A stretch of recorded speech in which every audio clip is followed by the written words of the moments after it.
dia, queridos irmãos. 7h37. Não. Esse não é o Gotas de Alívio. Esse aqui é o unboxing do Ministério Semente. E eu convido você, querido irmão, obreiro do ministério, a abrir a sua Bíblia no Evangelho de João, capítulo 4, versos 46 até o 54. A passagem de hoje que nós vamos estudar, ela trata sobre a cura do filho de um oficial do rei. Eu queria muito que vocês gravassem isso. Filho de um oficial do rei.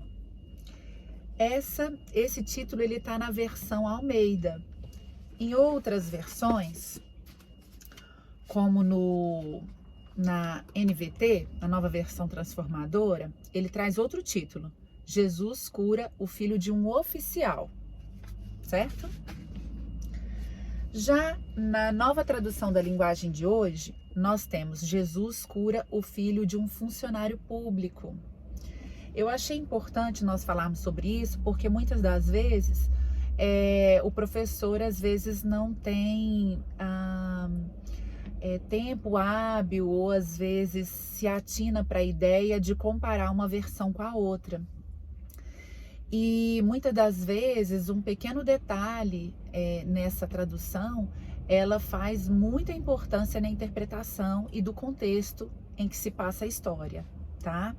Nós estamos estudando já há algum tempo os prodígios, os sinais, as maravilhas e o ministério do Senhor Jesus. E essa cura aqui do filho do oficial do rei é muito importante. Foram operadas várias maravilhas, mas por um desígnio de Deus, isso mereceu um registro.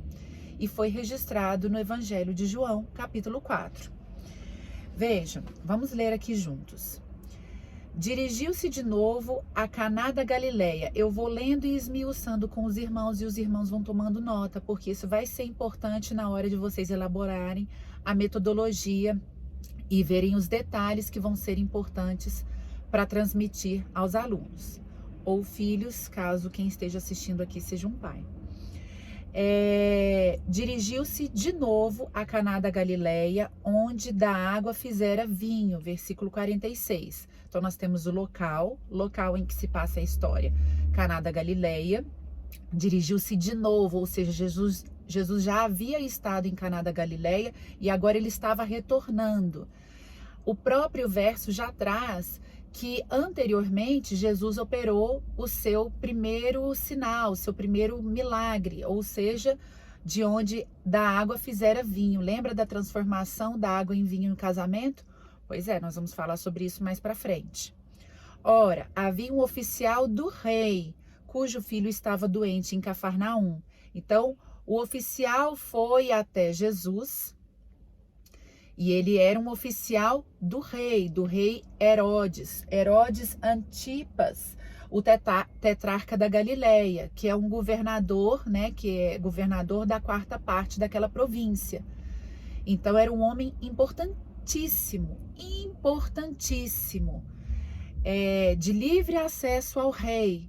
E ele não foi ao rei Herodes, ele procura um carpinteiro, de quem ele ouviu dizer coisas a seu respeito, É importante perceber que Jesus vai se tornar conhecido naquela região e pessoas simples, e nesse caso uma pessoa importantíssima, nobre, vai procurá-lo, o que não era costume na época. Aliás, nem é costume nos dias de hoje. Sempre que você precisa de resolver alguma coisa, você normalmente vai para uma pessoa que exerce um cargo de autoridade, chefia, E nesse caso, ele foi até uma pessoa mais simples, mais humilde, um carpinteiro, mas que havia operado determinadas maravilhas e sinais naquela região, e a sua fama já estava começando a ser notada. Tendo ouvido, versículo 47, tendo ouvido dizer que Jesus viera da Judeia para a Galileia, foi ter com ele. Então ele procurou Jesus, ele não encontrou com Jesus, e ao contrário do que aconteceu com a mulher samaritana, Jesus não começou esse diálogo, ele procurou Jesus. e lhe rogou que descesse para curar seu filho, que estava à morte. Então veja que esse homem importantíssimo lhe rogou, ele desceu da sua autoridade, lhe rogou para que Jesus descesse para onde? Para Cafarnaum, onde o filho dele estava, e lhe curasse, porque o filho dele estava à morte. Em outras versões, como é o caso da NVT, ela traz da seguinte forma: perto dali em Cafarnaum havia um oficial do governo, cujo filho estava muito doente. Quando soube que Jesus viera da Judéia para a Galiléia, foi até ele e suplicou. Vejam a atitude, a postura desse homem. Ele suplicou que fosse a Cafarnaum para curar seu filho, que estava à beira da morte. Em um estudo eu vi até uma palavra forte que me chocou. Seu filho estava moribundo, muito forte. Então, ou seja, ele realmente estava num momento de doença muito avançada, de final de vida, de perspectiva de vida.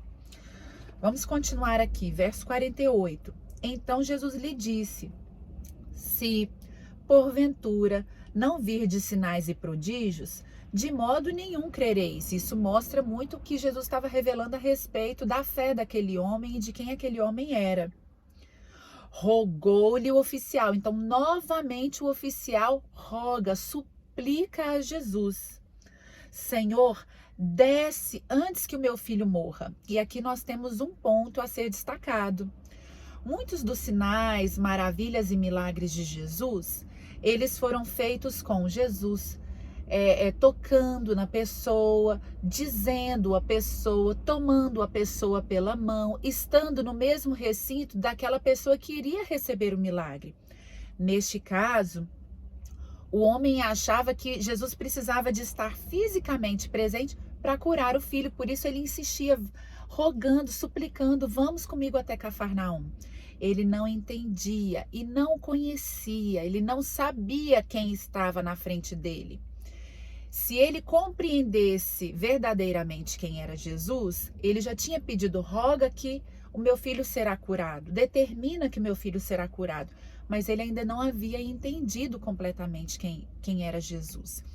Então, esta demonstra uma fragilidade, uma cegueira espiritual, um desconhecimento que esse homem, paulatinamente, na medida que ele vai tendo contato com Jesus, isso vai se quebrando e Jesus vai se revelando e ele vai compreendendo quem é Jesus, ok? Então, rogou-lhe o oficial, rogou, suplicou: Senhor, desce antes que o meu filho morra. Olha só que bonito no verso 50. Vai, disse-lhe Jesus, teu filho vive. Neste momento, o milagre se opera. Neste momento, o filho, a enfermidade deixa o filho. Então, Jesus opera um milagre à distância. Isso foi inclusive falado numa escola bíblica dominical. Eu agora não vou me recordar corretamente o nome do professor e nem a data, mas foi há poucos domingos atrás, no final de abril aqui de 2021, em que o professor explica com muita clareza que o milagre de Jesus, neste caso, foi feito à distância. Ele determina que as coisas aconteçam e as coisas acontecem porque tudo está sujeito à sua autoridade. Vamos continuar aqui. Já ele descia... Desculpa, vamos voltar aqui no verso 50. Vai, disse-lhe Jesus, teu filho vive. Então, Jesus determina ele. O homem creu na palavra de Jesus e partiu. De novo, o homem creu na palavra de Jesus e partiu.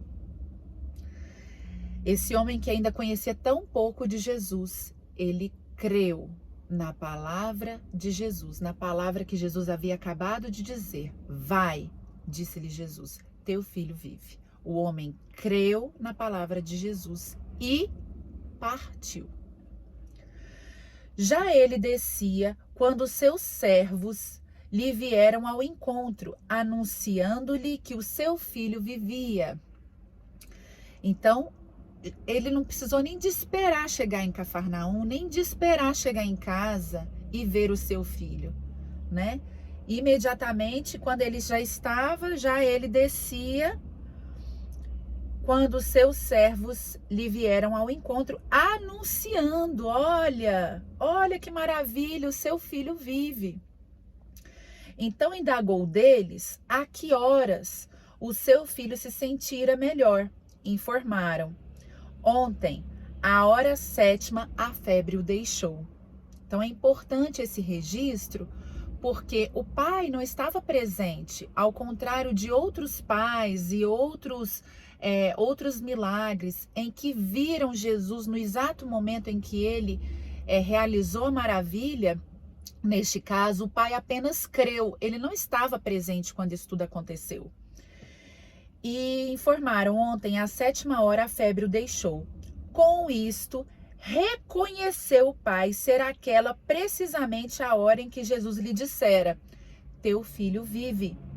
E creu ele e toda a tua casa, e toda a sua casa. Olha que maravilha. Quando esse homem nobre, esse oficial do rei procura Jesus, ele está procurando a cura, ele não procura perdão dos pecados, ele não procura salvação, ele não procura uma mudança de vida, ele procura especificamente a cura do seu filho. Porém, Jesus utilizou esse sinal. Por que a gente está falando de sinais, sinais, sinais, sinais? São sinais mesmo, que testificam que Jesus é o Filho de Deus, que Jesus é o Messias, que ele é o Salvador, o Redentor.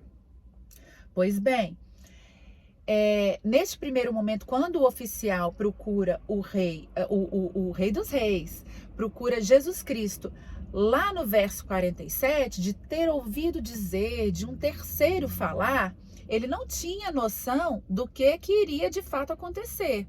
Ele tinha até uma noção do que precisava ser feito para tudo acontecer. E Jesus não fez como ele pensou ou desejou. Ele fez como precisava ser. E aí veja bem, teu filho vive e creu ele e toda a sua casa. Nesse momento, esse homem, que era um homem de autoridade, creu e toda a sua casa. Existe um verso, uma nota de rodapé da SBB, da Sociedade Bíblica do Brasil, da Bíblia da Mulher, que fala o seguinte, que como ele era um homem de autoridade, comumente naquela época, a sua casa imediata, quer dizer, sua parentela, e a casa dos seus servos, né, as casas dos seus servos, seguiam o mesmo credo e fé dele. E de se ver aqui que não foi uma imposição, foi diante de uma constatação, de um milagre, e eles todos creram, tá?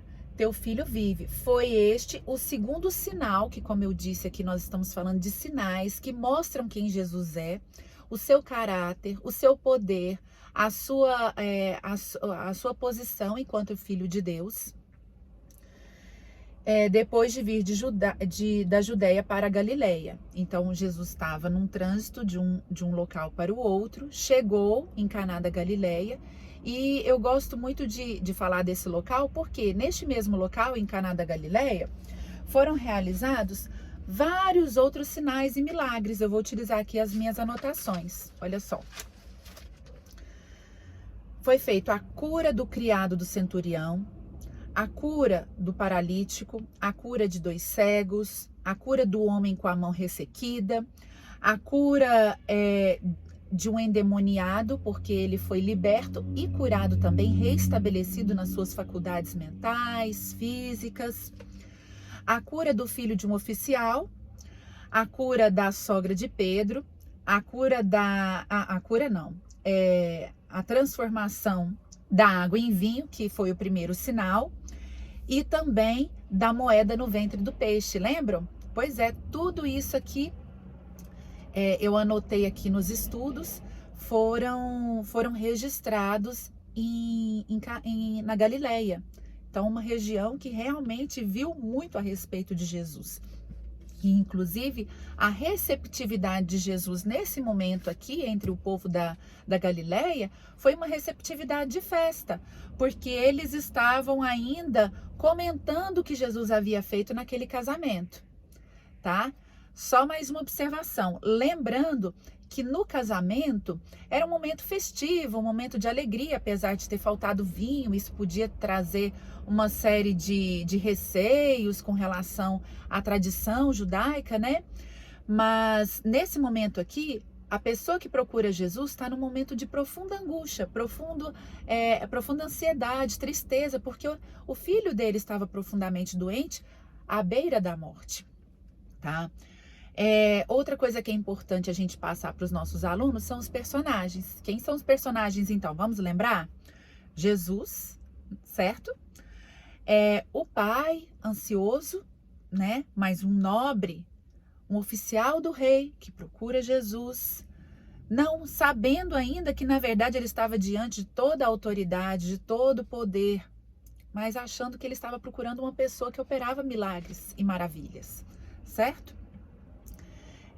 O filho doente que não está presente no local, mas ele está na história, certo? Lá em Cafarnaum. Testemunhas que viram isso e testificaram a respeito disso. A família dele e depois os servos, porque a família dele creu, a casa dele creu e os servos dele que trouxeram a notícia, certo? Outro ponto importante para a gente encerrar, tá? Deixa eu ver aqui, certo? É legal a gente pensar que esse milagre não foi realizado no meio de uma multidão. Alguns milagres foram realizados no meio de uma multidão inteira, como a transformação, a multiplicação dos pães e dos peixes, até o próprio casamento, porque tinha muita gente, a mulher com fluxo de sangue que toca em Jesus. Vejam que nesse momento foi realizado em um momento particular, sem multidão e num contexto familiar. Certo? Espero que vocês tenham gostado, que vocês tenham acrescentado para a aula de vocês, e quaisquer dúvidas ou observações, mande um WhatsApp para a tia Camila que a gente conversa, tá bom? Um abraço, fiquem com Deus.